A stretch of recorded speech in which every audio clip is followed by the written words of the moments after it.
Welcome to The Explainer. Today, we're tackling something literally every single professional, manager, and employee is going to face at some point: navigating and managing shifting workplace environments.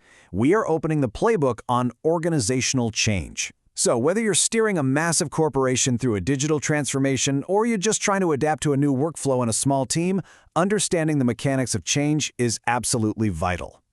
Okay, let's dive right in by clearly defining what we actually mean here. At its core, organizational change is simply the replacement of an existing system with a new one.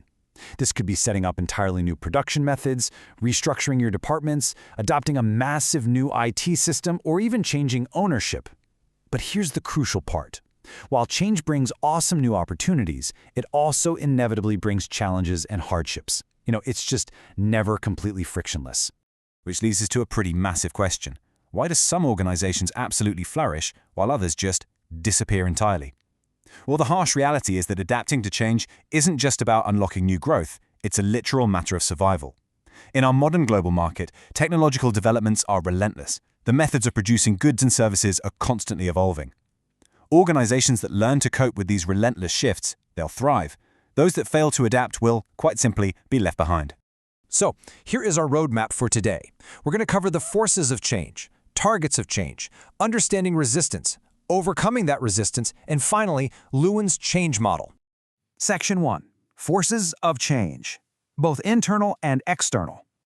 So change doesn't just happen in a vacuum, right? It's pervasive. Let's look at internal forces first. Organizations operate in incredibly dynamic environments. And actually, one of the most powerful catalysts for adaptation comes from right inside the house: a change in leadership. When a new leader steps in, they don't just, change the name on the door. A simple shift at the very top can completely rewrite an organization's entire strategy. It alters perceptions, it reshuffles daily activities, and ultimately it completely shifts the operational results. The internal ecosystem is highly sensitive to who is at the helm. Now, what about the outside world?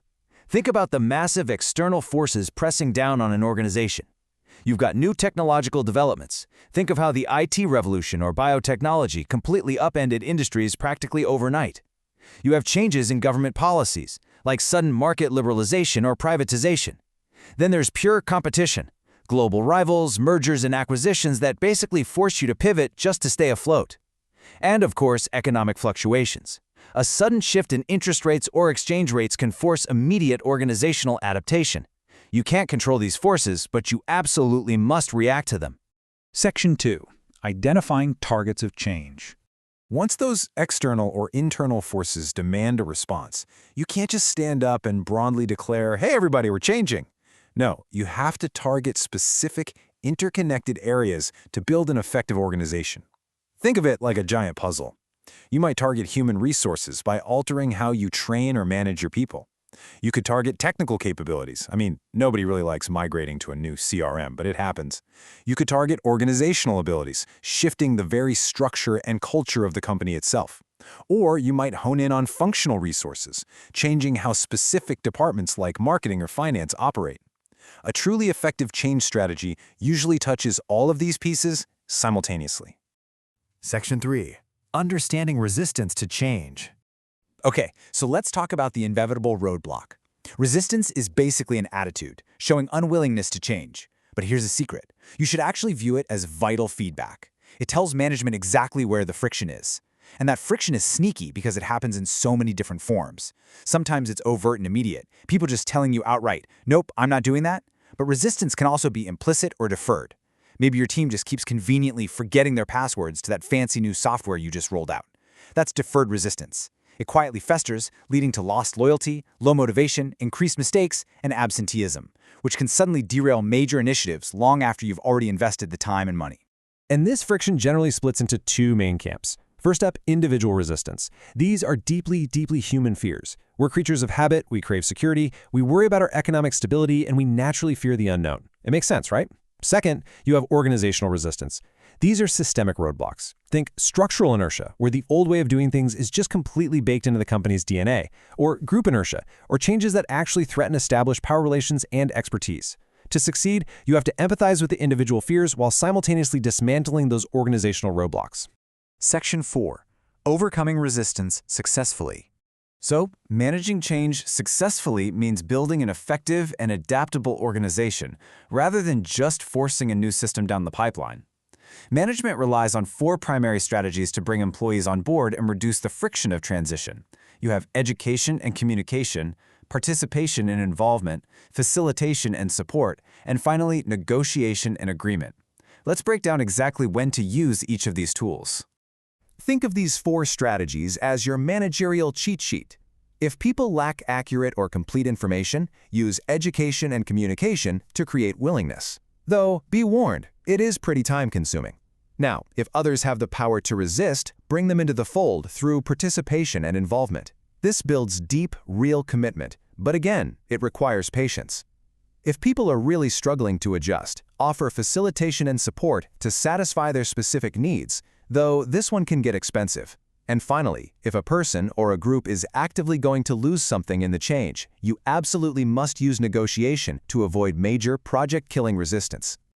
Section 5. Lewin's Model of Change. Psychologist Kurt Lewin recognized something brilliant. Change isn't a one-time event. It's a continuous process. The crucial point to remember here is his famous ice analogy. Imagine a block of ice shaped like a cube, but you realize you actually need a cone. Well, you can't just force a cube into a cone shape, right? It'll just shatter. Lewin argues you must first unfreeze the current habits. Then you undergo the changing or transition phase to mold it into the new shape. And finally, you have to refreeze the water to lock in that new behavior permanently. Let's look at step 1 a bit more closely. Unfreezing is the process by which people become aware of the need for change. This is all about waking everyone up. You're basically breaking down the existing status quo before you even try to build up the new way of operating. It's about showing employees that the old system simply will not survive the external or internal forces we talked about earlier. Then comes step 2, changing. This is the messy middle. It's the internal movement or transition journey we undertake in response to the shift. Honestly, this is frequently the most challenging and anxious period for individuals because they're stepping way out of their comfort zones. It requires real time to fully understand and adapt to the new reality. There's no strict time limit here because every single individual processes transition differently. And this is exactly where you want to deploy those facilitation and support strategies we just discussed. And that brings us to the end of our explainer, hopefully leaving you with a really critical framework for survival and growth. I want you to look at your own workplace right now. Think about the technological shifts and economic fluctuations bearing down on you this very minute. Ask yourself, are you just blindly surviving these forces of change, letting them bounce you around, or are you actively managing the transition, unfreezing bad habits, addressing resistance with empathy, and carefully refreezing into a stronger, more effective organization? Keep that in mind the next time your workplace starts shifting beneath your feet. Thanks for joining me.